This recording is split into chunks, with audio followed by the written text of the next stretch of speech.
Good morning all. ഞാൻ Ramakrishnan T B, SEBI registered research അനലിസ്റ്റാണ്. ഈ ഓഡിയോ കേട്ടതിന് ശേഷം ഡിസ്ക്ലെയിമർ കൂടി വായിച്ചു നോക്കണമെന്ന് താല്പര്യപ്പെടുന്നു. ഇന്ന് നമ്മൾ എക്സ്പെക്ട് ചെയ്യുന്നത് വീണ്ടും ഒരു മ്യൂട്ടഡ് ഓപ്പണിംഗ് ആണ്. ഇന്നലെ ഏഷ്യൻ മാർക്കറ്റുകളും ഇന്ത്യൻ മാർക്കറ്റൊക്കെ ബെറ്റർ ആയിട്ടാണ് ക്ലോസ് ചെയ്തിരുന്നത്. പക്ഷേ ഇന്ന് മോർണിംഗിൽ ഏഷ്യൻ മാർക്കറ്റുകൾ ഓൾമോസ്റ്റ് ഫ്ലാറ്റ് അല്ലെങ്കിൽ സ്ലൈറ്റ്ലി ബെറ്റർ ആയിട്ടാണ് ട്രേഡ് ചെയ്യുന്നത്. ഇന്നലെ അമേരിക്കൻ മാർക്കറ്റുകൾ വീണ്ടും സ്ലൈറ്റ്ലി വീക്കായിട്ടാണ് ഇന്നലെ ക്ലോസ് ചെയ്തിരുന്നത്. പക്ഷേ പല ടെക്നോളജി സ്റ്റോക്കുകളും വീണ്ടും റാലി സ്റ്റാർട്ട് ചെയ്തിട്ടുണ്ട്. എൻവിഡിയയുടെ മാർക്കറ്റ് ക്യാപിറ്റലൈസേഷൻ $3.91 ട്രില്യൺ ആയിട്ട് ഉയർന്നിരിക്കുകയാണ്. അടുത്ത ദിവസങ്ങളിൽ എൻവിഡിയ വീണ്ടും നല്ല രീതിയിൽ മുന്നേറാനുള്ള സാധ്യതകളാണ്. കാരണം ചൈനയിൽ നിന്ന് വന്നുകൊണ്ടിരിക്കുന്ന ന്യൂസ് ഫ്ലോസ് ഇൻഡിക്കേറ്റ് ചെയ്യുന്നത് എൻവിഡിയയുടെ ചിപ്പുകൾക്ക് വലിയ ഡിമാൻഡാണ്. ചൈന വലിയ രീതിയിലാണ് ചൈനീസ് ഡെസർട്ടിലൊക്കെ ഡാറ്റാ സെൻറ്ററുകൾ ഉണ്ടാക്കാൻ പോകുന്നുള്ള റിപ്പോർട്ടുകളാണ്. അതുകൊണ്ട് തന്നെ ഒരു പക്ഷേ എൻവിഡിയ അടുത്ത ദിവസങ്ങളിൽ നല്ല രീതിയിൽ മുന്നേറാനുള്ള സാധ്യതകളാണ് കാണുന്നത്. ഒപ്പം മറ്റ് സെമി കണ്ടക്ടർ സ്റ്റോക്കുകളും മുന്നേറിയേക്കാം.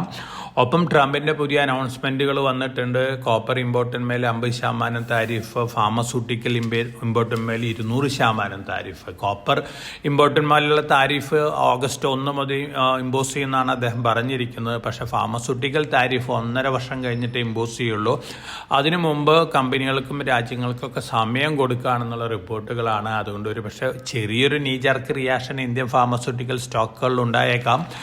ഏറ്റവും കൂടുതൽ അമേരിക്കയിലേക്ക് എക്സ്പോഷറുള്ള കമ്പനികൾ നോക്കുകയാണെങ്കിൽ ഗ്ലാൻ ഫാർമ, അരവിന്ദോ ഫാർമ, ഈ രണ്ട് കമ്പനികൾക്ക് 50% എക്സ്പോഷർ ഉണ്ട്. ഡോക്ടർ റെഡ്ഡി 45% ഉണ്ട്. സൈഡസ് ലൈഫ് 45% ഉണ്ട്. ലുപ്പിൻ 38% എക്സ്പോഷർ ഉണ്ട്. ഗ്ലെൻമാർക്ക് 35% എക്സ്പോഷർ ഉണ്ട്. സൺ ഫാർമ 30% ഉണ്ട്. സിപ്ല 28%. ഏറ്റവും കുറവ് ടോറൻ ഫാർമയ്ക്കാണ് 9% മാത്രമേ US എക്സ്പോഷർ ഉള്ളൂ. അപ്പോൾ ഒരു നീച്ചറക്ക് റിയാക്ഷൻ ഇനീഷ്യലി വന്നേക്കാം. പക്ഷേ 1.5 വർഷത്തെ സമയമുണ്ട്. അതുകൊണ്ട് നമുക്ക് ട്രംപിന് ഇത് വീണ്ടും മാറ്റി പറയാനുള്ള കാര്യം പറയാൻ സാധിക്കില്ല.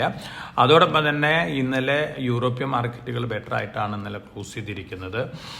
കമോഡിറ്റികൾ നോക്കുകയാണെങ്കിൽ ഗോൾഡ് വീണ്ടും ഒരു പ്രോഫിറ്റ് ബുക്കിംഗ് മോഡലാണ്. ഇന്ന് മോർണിംഗിൽ $3,289 പെർ ഔൺസിനാണ് ഗോൾഡ് ട്രേഡ് ചെയ്യുന്നത്.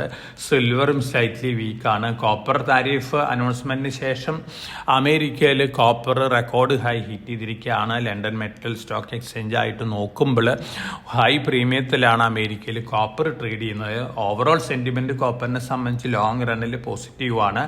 മറ്റ് കമോഡിറ്റികൾ അലുമിനിയം, സിങ്ക് ഒക്കെ ഓൾമോസ്റ്റ് ഫ്ലാറ്റ് ലെവലിലാണ് ഇന്നലെ ക്ലോസ് ചെയ്തിരുന്നത്. ഇന്ന് മോർണിംഗിലും ആ ലെവലിൽ തന്നെയാണ് ട്രേഡ് ചെയ്യുന്നത്. Brent crude oil around $70 per ബാരലിനാണ് ഇന്ന് മോർണിംഗിൽ ട്രേഡ് ചെയ്യുന്നത്. ഇന്ന് ക്ലോസ് ചെയ്തിരുന്നത് ഓൾമോസ്റ്റ് ആ ലെവലിൽ തന്നെയാണ്. ഇന്ത്യൻ റുപ്പി US ഡോളറിന് അഗൻസ്റ്റ് ആയിട്ട് വീക്കായിരുന്നു ഇന്നലെ. ഇന്ന് മോർണിംഗിൽ ആ ലെവലിൽ തന്നെയാണ് ട്രേഡ് ചെയ്യുന്നത്. ഫോറിൻ പോർട്ട്ഫോളിയോ ഇൻവെസ്റ്റേഴ്സിൻ്റെ ഇന്നലത്തെ ആക്ടിവിറ്റി നോക്കുകയാണെങ്കിൽ വളരെ മ്യൂട്ടഡ് ആക്ടിവിറ്റി ആണ്. അതേസമയം ഡൊമസ്റ്റിക് ഫണ്ടുകൾ 1000 കോടിക്ക് മുകളിലുള്ള സ്റ്റോക്കുകൾ വാങ്ങിയിട്ടുണ്ട്. അപ്പോൾ ഓവറോൾ സെന്റിമെന്റ് സ്റ്റോക്ക് സ്പെസിഫിക് ആണ്. അതോടൊപ്പം തന്നെ താരിഫ് റിലേറ്റഡ് ആയുള്ള ചെറിയ വൊളാറ്റിലിറ്റി ഒക്കെ മാർക്കറ്റിൽ ഉണ്ടാക്കിയേക്കാം. പക്ഷേ നമ്മുടെ മാർക്കറ്റിനെ സംബന്ധിച്ച് നോക്കുകയാണെങ്കിൽ Q1 റിസൾട്ടുകൾ തന്നെയാണ് നമ്മുടെ മേജർ ഇവന്റ് മുന്നിലുള്ളത്. നാളെ TCS, Tata Elxsi Q1 result announce ചെയ്യും. അതോടൊപ്പം തന്നെ മറ്റന്നാൾ ഡിമാർട്ടിൻ്റെ അനൗൺസ്മെന്റ് വരും. ഈ റിസൾട്ടുകൾക്ക് അനുസരിച്ചായിരിക്കാം മാർക്കറ്റിലൊരു ട്രെൻഡ് ഉണ്ടാവാൻ പോകുന്നത്. അതോടൊപ്പം തന്നെ SME IPO നോക്കുകയാണെങ്കിൽ നമ്മൾ സജസ്റ്റ് ചെയ്തിരുന്ന മെറ്റ, ഇൻഫോടെക് ഇന്നലെ ക്ലോസ് ചെയ്തിരുന്നു. BSE SME ആയിരുന്നു. 166.94 ടൈംസ് ആണ് ഓവർ സബ്സ്ക്രിപ്ഷൻ വന്നിരിക്കുന്നത്. നല്ല ലിസ്റ്റിംഗ് ഗെയിനോടുകൂടി ലിസ്റ്റ് ചെയ്യാനുള്ള സാധ്യതകളാണ് കാണുന്നത്. ഒപ്പം സ്റ്റോക്ക് സ്പെസിഫിക് ആയിട്ട് ന്യൂസ് ഫ്ലോസ് നോക്കുകയാണെങ്കിൽ ജിയോ ഫൈനാൻഷ്യൽ സർവീസസ് 8 ന്യൂ ഫണ്ടുകൾക്കും കൂടിയുള്ള പെർമിഷൻ ആവശ്യപ്പെട്ടിട്ടുണ്ട് സെബിയുടെ ഭാഗത്തു നിന്ന്. തീർച്ചയായിട്ടും 3 ഫണ്ടുകൾ വലിയ സക്സസ് ആയിരുന്നു. അപ്പോൾ ജിയോ ഫൈനാൻഷ്യൽ സർവീസസിനെ സംബന്ധിച്ച് വളരെ പോസിറ്റീവ് ന്യൂസാണ്. ജിയോ ഫൈനാൻഷ്യൽ സർവീസസിൻ്റെ JV Jio BlackRock mutual ഫണ്ടാണ് ഈ സ്കീമുകൾക്കുള്ള അപ്രൂവലിന് വേണ്ടി സെബിയിൽ റിക്വസ്റ്റ് നടത്തിയിട്ടുള്ളത്. ലോങ് റണ്ണിൽ നല്ല രീതിയിൽ മുന്നേറാൻ സാധ്യതയുള്ള സ്റ്റോക്കാണ് ജിയോ ഫൈനാൻഷ്യൽ സർവീസസ്. സിർമ SGS ടെക്നോളജീസ് ആന്ധ്രയിൽ അവരുടെ PCB പ്ലാന്റ് വരികയാണ്. ഇന്ത്യയിലത്തെ ലാർജസ്റ്റ് ആണ്. 1800 കോടിയാണ് സ്പെൻഡ് ചെയ്യാൻ പോകുന്നത്. സിർമേനെ സംബന്ധിച്ച് ലോങ് റണ്ണിൽ പോസിറ്റീവ് ന്യൂസാണ്. ഇലക്ട്രോണിക് മാനുഫാക്ചറിങ് സർവീസസ് രംഗത്തുള്ളൊരു കമ്പനിയാണ്. അതോടൊപ്പം തന്നെ ഇന്ത്യയിൽ വലിയ രീതിയിലുള്ള EMS ആക്ടിവിറ്റീസാണ് വരാൻ പോകുന്നത്. അപ്പോൾ തീർച്ചയായിട്ടും സിർമേനെ സംബന്ധിച്ച് ലോങ് റണ്ണിൽ നല്ലൊരു പോസിറ്റീവ് ന്യൂസാണ്. വെൻഡിവ്യൂ ഹോസ്പിറ്റാലിറ്റി റീസെൻ്റായിട്ട് ലിസ്റ്റ് ചെയ്തിട്ടുള്ള ഒരു ഹോസ്പിറ്റാലിറ്റി സ്റ്റോക്കാണ്. JW Marriottൻ്റെ ഫ്രാഞ്ചൈസ് ഓണറും കൂടിയാണ്. വലിയ രീതിയിലുള്ള സ്പെൻഡിങ്ങും അതുപോലെ തന്നെ ഹോട്ടൽ അഡീഷനാണ് അടുത്ത വർഷങ്ങളിൽ നടത്താൻ പോകുന്നത്. ലോങ് റണ്ണിൽ ഈ ന്യൂസ് ഈ കമ്പനീനെ സംബന്ധിച്ച് പോസിറ്റീവാണ്.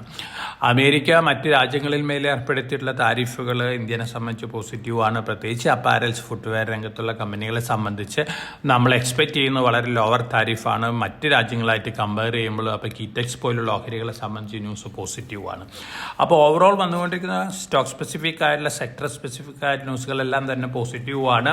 ട്രംപിൻ്റെ താരിഫ് റിലേറ്റഡ് ന്യൂസ് ഫ്ലോസ് ആണ് ചെറിയ വൊളാറ്റിലിറ്റി ഗ്ലോബൽ മാർക്കറ്റിൽ ഉണ്ടാക്കുന്നത്. നമ്മളെ സംബന്ധിച്ച് നമ്മുടെ Q1 റിസൾട്ടുകൾ തന്നെയാണ് മേജർ ഇവൻ്റ് ആയിട്ടുള്ളത്. അതിനനുസരിച്ചുള്ളൊരു മാർക്കറ്റ് ട്രെൻഡാണ് നമ്മൾ എക്സ്പെക്റ്റ് ചെയ്യുന്നത്. വളരെ കോഷ്യസ് ആയിട്ട് മാർക്കറ്റിൽ മൂവ് ചെയ്യുക.